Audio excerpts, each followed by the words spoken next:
네, 안녕하세요. 저는 이번에 전북으로 신규 교사를 발령받았습니다. 저는 삼수로 계속 올인을 하였고, 일은 따로 진행하지 않았습니다. 네, 저는 대신 학부 중에 1학년을 마치고 캐나다로 어학연수를 1년 다녀온 경험이 있습니다. 네, 어, 저의 1차 공부 방법에 대하여 말씀드리겠습니다. 우선 저는 과목별로 말씀을 드리겠습니다. 우선 교육학의 경우에는 사실 제가 그렇게 점수가 높지 않았었는데요. 저는 이 교육학 공부할 때 강의를 한 번도 들은 적이 없이 그냥 교육학의 책을 사서 책을 혼자 정독을 하거나 원페이지 교육학이라는 책을 사서 혼자 공부를 하였습니다. 그런데 이런 부분에 있어서 강의를 듣지 않았기 때문에 조금 부족한 점이 있었다고 생각을 하고요. 따라서 올해 교육학 성적에 대해서 말씀드리자면 14점 정도밖에 받지 못하여서 조금 아쉬운 부분이 있었습니다. 그래서 교육학은 저는 각자 맞는 강사님을 찾아서 한 번쯤은 강의를 들어보는 것을 추천드립니다. 그리고 두 번째로 전공에 대하여 말씀드리겠습니다. 전공에 있어서 영어 교육학이나 영어학 같은 내용학에 있어서 처음부터 저는 조금 잘했었는데요. 그래서 임용고시를 삼수를 하는 동안 사실 인령과 문학 쪽이 많이 부족했고, 내용학 같은 경우는 한두 문제만 틀릴 정도로 되게 처음부터 조금 탄탄했던 것 같습니다. 근데 이렇게 탄탄할 수 있었던 점은 저는 대학교 3 학년 때부터 영어 교육학이나 영어학의 원서를 정독을 하고 또 이 부분에 대한 글로서리를 외우는 연습을 되게 많이 했었습니다. 그래서 그 부분에 있어서 내용학에 있어서 강점을 많이 가질 수 있었던 것 같습니다. 그리고 일형과 문학에 대해서 말씀드리도록 하겠습니다. 이 부분은 제가 정말 큰 약점이었는데요. 그래서 저는 삼수를 하는 동안 학원을 다닐 때 김수아 강사님의 일형과 문학 커리를 그대로 탔습니다. 이 부분은 제가 일형과 문학이 약하다는 저의 단점을 알고 있었기 때문에 다른 과목들은 전혀 강의를 듣지 않았고 일형과 문학에 대해서만 강의를 들었습니다. 그리고 이렇게 내용적인 부분, 이론적인 부분을 채운 다음에는 꼭 모의고사를 직강으로 참여하였습니다. 모의고사를 직강으로 참여함으로써 저는 긴장감을 많이 조절할 수 있었던 것 같습니다. 따라서 시험 당일날 사실 이게 시험인지 아니면 모의고사인지 조금 헷갈리기도 했던 것 같아요. 왜냐하면 7 월부터 모의고사를 11 월까지 꾸준히 3년 내내 다니다 보니 이제는 모의고사를 보는 게 되게 익숙해져서 실전에서 조금 강하게 나갈 수 있었던 것 같습니다. 그리고 다른 해하고 다르게 올해 스스로 '아 내가 일령하고 문학에 대해서 이제는 문제를 보면 다 맞추겠다.'라고 생각을 할 수 있었던 점이 있었는데요. 사실 저도 7 월달, 8 월달에는 김수아 강사님과 상담을 하면서 답안지에 대한 피드백을 많이 들었었습니다. 그런데 피드백을 듣고 '어떤 점이 부족할까?'라고 생각을 해 보니까 '키워드를 담는 연습이 되게 부족했다.'라고 생각이 들어서 김수아 강사님의 말씀대로 저는 2020년 거부터 2023 년도까지 답안을 스스로 작성해 보고 스스로 채점해 보고 또 지문을 분석해 보는 거를 해 봤는데요. 하면서 저는 '아 이런 흐름이 나온다면 다음에는 이런 내용이 나오겠구나.' 이렇게 논리적으로 이해하는 부분이 되게 가능해졌다고 스스로 생각했습니다. 또 특히 올해는 특별하게 한 점이 있다면 모의고사 끝나고 나서 인력 문학에 대해서 스터디를 참여를 했는데요.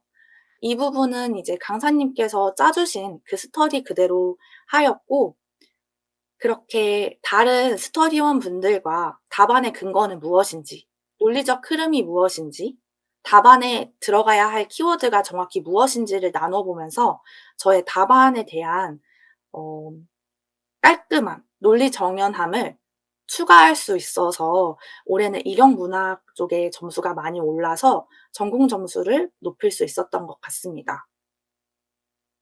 네. 그렇게 하다 보니 저는 올해 전공 점수는 60 점으로 전북에서 74 점을 받고 1 차를 합격할 수 있었습니다. 이렇게 1 차에서 거의 플러스 5 점으로 합격을 하다 보니 이런 높은 1차 성적이 2 차를 대하는 마음가짐도 다르게 만들어 줄 수 있었던 것 같습니다. 네. 1차 공부 방법에 대해서는 이상입니다. 다음으로 모의고사 활용 방법에 대하여 말씀드리겠습니다. 제가 3년 동안 공부하면서 가장 도움을 많이 받았던 거는 모의고사라고 개인적으로 생각을 하는데요. 우선 임용닷컴의 개인적인 장점은 답안지가 굉장히 자세하다는 점입니다. 답안에 있어서 답안만 담아 주시지 않고 그에 관련된 원전이나 비슷한 개념을 최진호 강사님도 그렇고 최시영 강사님도 그렇고 또 김수아 강사님도 되게 세세하게 담아 주기 때문에 모의고사 끝나고 그 부분을 정독하는 것이 되게 도움이 많이 되었던 것 같습니다. 또 모의고사를 활용할 때 좋았던 점은 일령이 제가 약했다고 앞서 말씀드렸는데 선생님께서 주신 선생님께서 주신 과제 복습 과제가 되게 도움이 많이 되었던 것 같습니다. 왜냐하면 시험 때 풀 때 저희가 체크를 하고 풀기 때문에 다시 볼 때 모의고사 시험지를 보게 되면 저의 논리성을 다시 한번 체크해 볼 수 있는 기회가 부족하다고 생각이 들었습니다. 그래서 모의고사가 끝나고 집에 가서 저는 마음을 좀 가라앉히고 다시 문제를 풀어 보았는데요.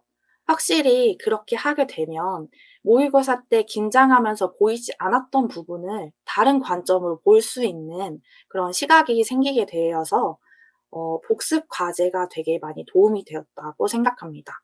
그래서 저는 꼭 해설 강의를 듣고 가시는 걸 추천을 드리고요. 또 복습 과제를 하시는 것을 추천드립니다. 왜냐하면 이 부분은 제가 첫 해와 두 번째 해 때는 사실 맞은 부분을 많이 맞은 회차는 그냥 집에 가기도 하고 또 복습 과제를 풀지 않을 때도 있었는데 올해는 제가 모든 해설 강의를 다 들었고 복습 과제도 모두 다 활용을 하였습니다. 그래서 이 부분이 저에게 있어서 전공 성적을 높일 수 있는 계기가 되었다고 개인적으로 생각하기 때문에 모의고사에 꼭 참석하셔서 특히 직강으로 참석하셔서 시간 관리 기법이나 혹은 긴장감을 조절하고 또 모의고사 해설 강의를 들으면서 해당 문제에 나오지 않은 개념들도 꼭 챙겨 가시면 좋을 것 같습니다. 이상입니다. 2차 공부 방법에 대하여 말씀드리겠습니다. 우선 초수분들은 아마 스터디를 구하기가 되게 어려우실 거예요. 그래서 저는 초수 때는 처음으로 어 이 채팀 2차 강의를 들었습니다. 이때 들으면서 다른 선생님들의 답안을 되게 많이 배웠던 것 같아요. 그리고 해당 강의 안에서 강사님께서 스터디를 짜 주시는데 그래서 따로 저희가 흔히 쓰는 이티나 이런 곳에서 스터디를 찾지 않아도 되어서 그 점이 되게 좋았던 것 같아요. 그리고 저는 1차 초수 때 위탁 사립을 합격하게 되어 1월 달에는 또 따로 합격자들만의 스터디를 꾸려 주셔서 그 부분에 대해서 도움을 굉장히 많이 받았는데요. 사실 20분 구상을 하고 20분 수업 시연을 해본 게 저는 첫 해 1월 달 1차 합격을 하고 나서가 처음이었습니다. 그래서 그때 많이 울면서 했던 기억이 있습니다. 왜냐하면 티처톡도 갖춰지지 않았고 또 20 분을 채우는 것 자체도 저에게도 너무 고역이어서 다른 스터디원분들은 너무 다 잘하는데 저 혼자 못하는 것 같아서 되게 힘들었는데요. 그래서 저는 꼭 초수 때 12 월부터 20분 구상, 20분 실연을 연습하는 기회를 가지셨으면 좋겠다고 생각합니다. 첫 해 때 이런 경험을 바탕으로 두 번째 해와 세 번째 해에는 20분 구상, 20분 실연, 면접 같은 경우에는 10분 구상, 10분 면접을 매일 월, 화, 수, 목, 금을 모두 스터디를 하였습니다. 확실히 그렇게 하다 보니 제가 내용적인 부분에 있어서 구상을 다 하지 못하여도 제 입이 스스로 티처톡을 하고 있는 모습이 있었습니다. 그래서 올해 같은 경우에는 라이팅 문제가 나오면서 생소한 문제가 나오게 되었는데요. 어 아시다시피 기존의 기출 문제는 리딩 파트가 많이 나왔다 보니 아마 라이팅이 생소했을 것입니다. 그렇지만 이 부분에 있어서 매일 제가 연습을 했기 때문에 어 정적 없이 수업을 진행할 수 있게 되어서 이 부분이 저에게 고득점을 가져다 주었다고 생각합니다. 그래서 저는 실연은 2점 안으로 감점이 되었고 면접은 소수점 감점을 받을 수 있게 되었습니다.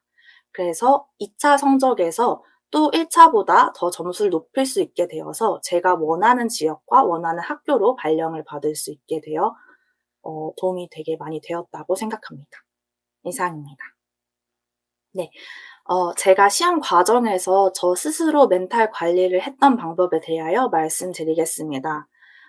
저도 삼수생이다 보니 수험 생활이 길어졌는데요. 평소에 제가 노는 거를 좋아하는 성격이다 보니까 공부를 하면서 다른 사람들을 만날 수 없다는 점이 저에게 있어서 굉장히 괴로웠습니다. 그래서 저는 일 주일에 6 일은 공부하고 하루는 무조건 놀자. 저에게 자유 시간을 주자라는 마음으로 공부를 했는데요. 이렇게 하다 보니까 하루를 놀게 되면 오늘 논 거에 대한 죄책감으로 남은 6 일을 더 열심히 하는 이런 방법으로 공부를 하게 되었습니다. 근데 저에게는 매일 공부를 했다면 조금 루즈해졌을 것 같은데 이렇게 하루 휴식을 갖다 보니 더 타이트하게 평소에 공부를 할 수 있었던 것 같습니다. 그리고 바깥에 나가고 싶은 그런 욕구를 운동을 매일 하면서 헬스장을 가는 거를 저의 약간 활력소로 이용을 했는데요. 운동을 하다 보면 확실히 힘이 조금 빠져서 저의 에너지가 조금 사그라드는 그런 효과가 있었던 것 같습니다. 그래서 매일 아침에 일어나자마자 7시 부터 8시 반까지는 헬스장에 가서 운동을 하고 그다음 씻고 약간 경건하고 깨끗한 마음으로 항상 공부를 하게 되었는데요. 아침에 헬스를 하고 왔을 때 머리가 조금 개운하게 깨어지는 느낌이 들어서 그 부분을 통해서 멘탈 관리를 하였고 그게 저에게 활력소가 될 수 있었던 것 같아서 좋았습니다. 그리고 항상 채탈을 할 때마다 '이거를 또 한 해를 더 해야 할까?' 이런 고민도 되게 많았는데요. 채탈을 하고 나서 되게 슬프고 '아 이제 그만해야지.'라는 생각도 가끔 들 때가 있었는데 어 지금까지 다녀온 어학연수나 아니면 학교 생활에 열심히 했었던 점들이 아까워서 사실 포기를 못 했던 것 같습니다. 그래서 한 해만 정말 마지막으로 해 보고 세 번째 해 보고 '안 되면 정말 올해는 포기해야지.'라는 마음으로 마지막까지 되게 열심히 했는데요. 이 부분이 포기하지 않고 계속 할 수 있었던 것 같습니다. 지금까지 제가 했던 교생 생활이나 학교 생활들을 좀 되돌아보면서 조금 더 희망찬 미래를 꿈꾸신다면 공부하는 데 도움이 될 것 같다고 생각합니다. 이상입니다.